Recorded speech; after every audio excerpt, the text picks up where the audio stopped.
Brahms. And welcome to another edition of The End Zone along with Cameron Johnson. I am Colby Daniels. What a crazy week it's been. OU is off, and we thought maybe, that might slow things down. I know the Thunder are getting underway, and we're going to talk some Thunder basketball a little bit later. Oklahoma State off to a rough start, and you knew there was going to be some storylines there, but maybe not of the magnitude that ultimately took place. Cameron, I'm still in full-blown recovery mode after being in Stillwater multiple times this week, and I guess still digesting everything that happened. Yeah, it was a bit of a surprise to me. I know we were talking about before the show got started. Just like you thought maybe if you found out that Gundy was getting fired after that TU game, that would have made sense. But then Monday rolls around, he does the press conference as usual, does the coaches show. You think, all right, he's around at least another week. And then bang. And it was just it was a shock to me. I mean, you said it best. It was just kind of this whole, what just happened? Yeah. And now here we are. But you got to see it firsthand, everything that happened in the aftermath and the new coaches. So, yeah. Yeah, it was, you're there on Friday night. You're watching this thing go down. You can hear the students chanting, "Fire Gundy, fire Gundy." I think we talked about it even last week. If they had lost that game, that his job was probably in jeopardy. It happens. A lot of the questions in the postgame were about his job status and, what his message to the fans were. I thought that his tone was very much like, I'm aware of the position I'm in. I'm aware of the hot seat. And then Sunday comes, no news. Monday comes, no news. He's at his press conference. And by that point, I had pretty much written off the fact that they were going to pull the trigger on Mike Gundy this week. Not saying that it wouldn't potentially happen after the Baylor game, but when you start a game week, it just to me seemed like the wheels are in motion for this week at least, and nothing was going to happen. So Tuesday, when the news ultimately broke, I was pretty stunned. Let's kind of rewind back through the series of events because I thought it was interesting. Friday night, obviously, the seat was red hot, and he was asked in the postgame, what ultimately are you saying to the fans who are calling for your name? Fans are upset. They're all wondering if you should be the head coach even tomorrow morning. What would be your message to the My message, I gave you a message earlier about the fans. They were awesome tonight. They really were. The stadium was full, and they were fired up, and they were awesome. But those aren't decisions that I make. And my decision is to do exactly what I mentioned earlier and get these guys and keep moving forward and go on down the road, and that's what we do. So the questions didn't end with the Friday night post-game press conferences. They continued through Monday's press conference when Mike Gundy was at the podium talking about his job status. I'm under contract here for, I think, about 3.5 years or 3.4 months. When I was hired here to take this job, ever since that day, I've put my heart and soul into this, and I will continue to do that until at some point if I say I don't want to do it or if somebody else says we don't want you to do it. So he does that press conference. Some have kind of wondered if him saying my contract is still for X amount of time, if maybe that got the wheels turning or if they were turning ahead of time. I'm not going to play into the conspiracy theories, but clearly the loss to Tulsa got the wheels in motion and, probably the details of how all that came to fruition by Tuesday morning could be debated. Yeah, I mean, it was really interesting to me, and maybe it's just the way he copes with things, but just how calm he was when asking or being asked those questions. I mean, I've seen coaches where they get asked that and they shut it down immediately, but he took him in stride, and he even said, I think it was on Monday, he was like, it's a fair question to ask, so I'm going to answer it. Kudos to him for just being straightforward with that. But yeah, it's certainly interesting, the timeline. What do you think about it coming, mid-season versus maybe letting it play out through and then at the end of the year? I mean, as Chad Weiberg said on Tuesday, there's not really a good time to fire a head coach, right? I mean, if you do it at the end of the year, you're putting yourself in a situation where you have to scramble to find a replacement. If you do it in the middle of the year, you open up a 30-day transfer portal window. You potentially tell the team that you no longer believe in this product, and maybe the team just cashes it in the rest of the way. I mean, there are dangers, I think, either way. Some would say, based on the 3 games that we've seen so far this year, that this team wasn't going to do anything anyway, so why not pull the trigger? Others would say Mike Gundy's earned the opportunity to not get let go 3 games into a season and at least finish something and let him go at the end of the year. Again, there's no good time to fire a coach and to turn over a football program, especially when football, I think now financially means as much to universities as all big football programs do. Chad Weiberg was definitely torn up on Tuesday. You could sense that he didn't want to be there. He didn't want to go through all that. It was a very tough decision, to your point about mid-season, after the season, but something that he ultimately felt like had to take place. As you know, today we made the decision to part ways with Coach Gundy. This was not something that, I thought we would be doing today on this Tuesday, right? I fully expected to beat the University of Tulsa. I expected the results of this season to be different than they've been so far. Given that history, was he offered the opportunity to see out the season? Was that on the table at any point? That was not discussed. So there you go. It wasn't discussed. They felt like they needed to move on. And Doug Meacham is now the interim head coach at Oklahoma State. Yeah, that is going to be interesting to watch unfold. I'm glad that there's the alumni ties there, so that'll, that you've got a guy who's passionate about the program anyway. It's always really interesting because you don't have much to lose. I mean, you're just there to fill the hole until then, so you can kind of get away with trying some stuff, and it'll be really interesting to watch this weekend. Nobody's going to expect anything out of them the rest of the way. In fact, I would say barring something significant changing, they will be an underdog in every game they play for the remainder of the season. We did get the opportunity to speak with Doug Meacham yesterday after the Cowboys' Wednesday practice, and they're getting ready for Baylor, obviously, this weekend. So what was his message to the team? Really, it's just about having fun, all right? I want them to have fun. We've cut back a smidge at practice. Let's get rested. Let's take care of our bodies. Let's be strong in the fourth quarter. The one good thing about Gundy getting fired in the middle of the season, sometimes you don't have that closure. They did give Gundy the opportunity to speak to the team, as Doug Meacham told the media in his media availability. 21 years, you deserve the opportunity to do that, doesn't matter. So I'm glad he got a chance to do it. He and his wife came out, and it was heartfelt, and I'm glad that he had the opportunity to do that. Kids, they're emotional, and it's a big deal. That guy, a lot of these kids came here because of Mike, and then when that occurs, they're kids, they're going to react a certain way. It was emotional for them as well.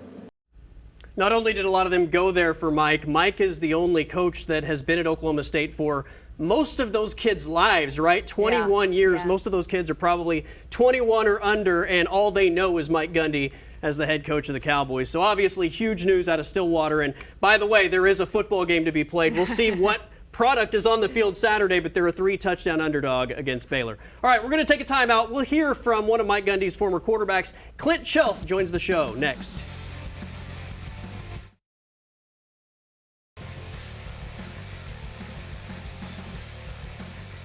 Welcome back to the End Zone along with Cameron Johnson. I am Colby Daniels. Nothing at all to talk about this week. The sports world, especially in the state of Oklahoma, has been really quiet, so we had to really dig deep to find topics this week. No, I'm kidding. I was able to catch up with former Oklahoma State quarterback Clint Shelf earlier in the week following the shocking news on Tuesday of Mike Gundy's firing. And Clint, like all of us, was pretty shocked by the news when it broke.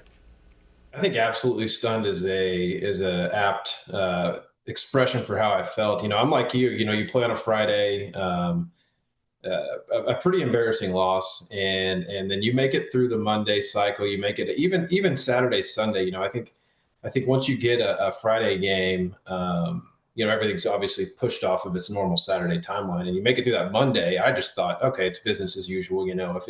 If this loss didn't do it, then I figured he was just safe for the whole year, right? That he was going to get to finish out this year with the opportunity to possibly turn it around, and then we'll see where it goes from there. But I was shocked. I think we've got a little group chat, and it kind of came across as a surprise to most of the guys that I do media with at Oklahoma State. So it's kind of a surreal moment now. Waking up again this morning, I woke up and it was just kind of like, oh yeah, that really did happen. That wasn't, just some joke or a dream.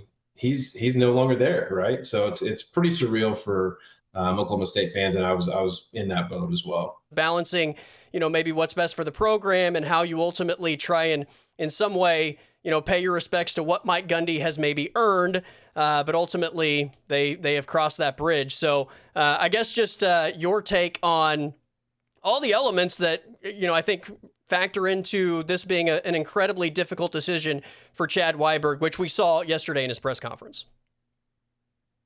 Yeah, I think the first thing I thought of, and I think the first thing that any player you talk to is going to remember, is something that Gundy used to say for sure weekly, maybe daily. And it was always a good reminder. He always said that no one person was bigger than the program.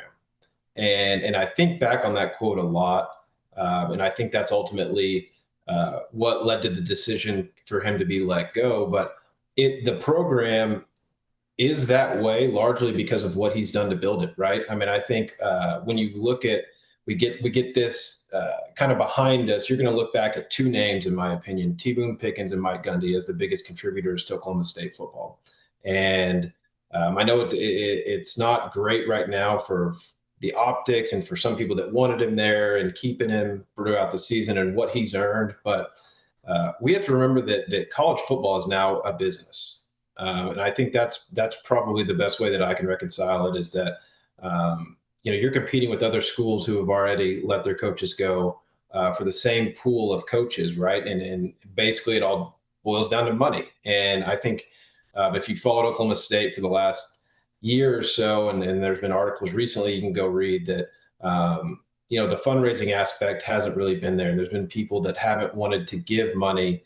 And so I think when you've got that pressure on Chad, and then you start piling up those losses, I think if you've ever really followed sports as a fan, when a coach has to clean house, that's kind of a last ditch effort, right? To make things right. And hopefully it solves some issues. And then you follow it up with the Oregon loss, 65 points, and then you lose at home to Tulsa. I think it just became too many things for him, to keep coaching. And I know it stinks, it's hard.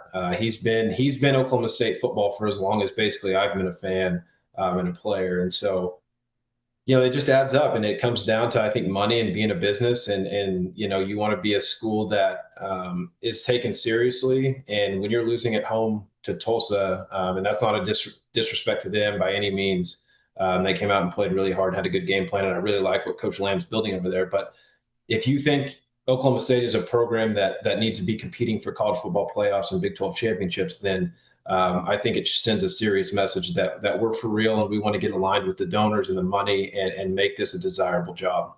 So going forward, Doug Meacham is the interim coach, along with being the offensive coordinator. Chad Weiberg said yesterday he's going to handle everything between the lines, and Rob Glass is going to oversee the program as a whole, basically handle everything outside of the lines. Two guys that you obviously know from your time in Stillwater. What are your thoughts on Rob Glass and Doug Meacham essentially being the co-interim coach? Yeah, it's a super interesting marriage of two personalities, that's for sure. I'm excited to see, I don't know what all that entails for Coach Glass, if that's talking to the media or what that looks like, or if Doug will handle that. I know Coach Meacham has a presser later today, but I know I would be excited for a Rob Glass interview or questions. So I'm excited to see that, hopefully, if that happens. But I think it's in good hands. Coach Glass has been there forever. Obviously, Doug Meacham was there for a long time when I played and is being brought back. But, it's going to be hard. He was in charge of the offense. And as coordinators, I can imagine that you feel bad when the head coach gets fired, because you probably think it's partly your fault for not doing enough. So I know he's going to have a lot on his plate. Obviously, quarterback injuries and if Haas comes back, what they're going to do there. But he's just got to continue to keep his head down and work. I think he loves the profession. He loves football. And it's a great opportunity for him and his family. There you go. Appreciate Clint Shelf giving us his insight on everything that went down this week with the Oklahoma State Cowboy football program. All right, we've got to take a timeout. The NBA champs are getting ready to start another campaign. It's hard to believe the confetti was just falling, and now they're getting ready to start a new season. Sam Presti's press conference for the upcoming season next here on The End Zone.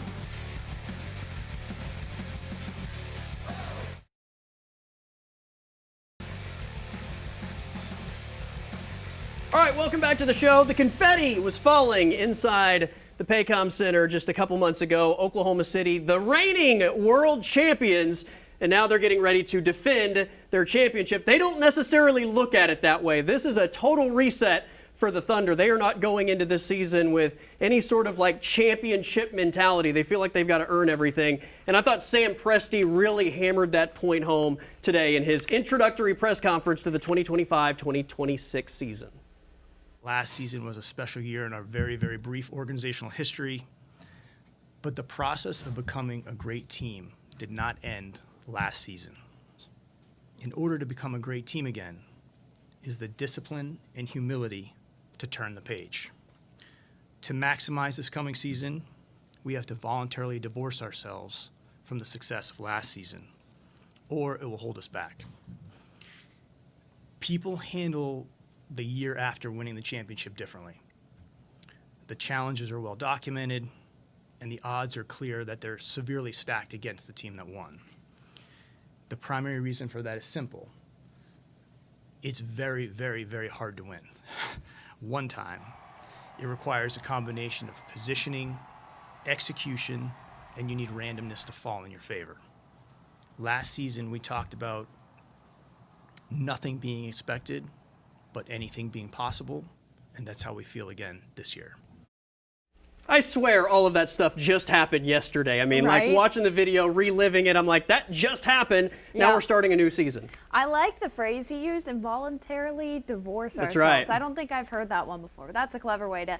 I think that's a great thing, though, that they are not looking at it as all right, let's go for number 2. I mean, they've made all the moves Yeah. to go that direction, but I think the best thing you can do after winning a championship is forget that it happened. And, you hear football coaches a lot Yeah. say go 1-0 each week. That's what they did in the mentality, postseason yeah. run as well. They were Yeah. able to reset after every big win and say, we haven't done anything yet. Now we have to reset Yeah. and win another game. And so if anybody can, I think, put that in the rear view and focus on what's ahead, it's that group for sure. It's going to be a fun ride this Yeah. season as the reigning NBA champs. All right. Adam King has begged us to talk MAC football on this program for over a year, so we made him a deal. We're going to give him 10 seconds of MAC football right now on the End Zone. Cameron, Colby, we got a battle. Loser leaves town here for the inside track, maybe for that group of 5 playoff spot. 2 of the 3 betting favorites for the MAC, Bowling Green, Ohio University, play this Saturday. And that was 10 seconds of MAC football here on the End Zone. We might have him back next week because Kent State plays Oklahoma. It should be a ton of fun. All right, picks next here on the End Zone. All right, let's jump straight into it because this is a massive college football weekend, a ton of big games across the board, and we got to start with Notre Dame desperately needing some wins against your alma mater. Yeah, they also desperately need some wins. There's a shirt I once saw that says Arkansas almost always almost wins. We've seen that the last 2 weeks. I think that's the same deal this week. I think they keep it close, but Notre Dame ultimately gets back in the win column. You know what? You're getting points from me just for not automatically choosing your school. So I love that. You're keeping it real. Yeah, look, I think urgency has got to be on Notre Dame's side. I think they go in and get a win. But to your point, I think Arkansas does push them throughout the game. All right, game number 2 this weekend, LSU at Ole Miss. Both of these teams have a high ceiling. Both of these teams may be a little bit underperforming. Yeah, that's kind of what I was thinking. This one's kind of a toss-up, and I think I went with Ole Miss on this one just sheerly because of the home field advantage. I think it could go either way. It's going to be really close, but yeah. Ugh. Ole Miss, probably similar to Penn State, which we'll talk about in a little bit, always makes me nervous in big games against big teams. I got to take LSU. I feel like more of a proven commodity in these types of matchups, and I'm getting points, so give me the 1.5 for LSU. Speaking of Penn State, top 5 matchup in college football here, Oregon at Penn State. Yeah, it's going to be tough on the road there, but I think Oregon, to me, while they haven't really played any tested opponents yet, I think Oregon's looking like one of the best teams in the country, as you can tell by their ranking. I think they still win on the road. I think these are 2 of the most elite rosters in all of college football. The difference is Oregon wins big games, Penn State really doesn't, so I'll take the Ducks, plus a field goal, and that half point is very valuable when picking against the spread. All right, Alabama, Georgia, this was probably the game of the year last year. Yep, another one that's a toss-up. I'm just going with Georgia solely because they're at home. I do think it will be decided a one-score game, so I'm going with the home team on this one. Close game, give me the points. I'm not sure who wins. All right, finally, Oklahoma State, 3-touchdown underdog, hosting Baylor. I think there's a lot of emotions right now, and OSU's going to surprise some people. They won't win, I don't think, but they do keep it under that 21. They're one of the worst offenses in the country. Defense isn't much better. That passing attack, I think, ultimately is too much. Give me Baylor minus the 20.5. I hope I'm wrong. Hope Oklahoma State shows up in a big way. That's Cameron Johnson. I'm Colby Daniels. Everybody have a great college football weekend.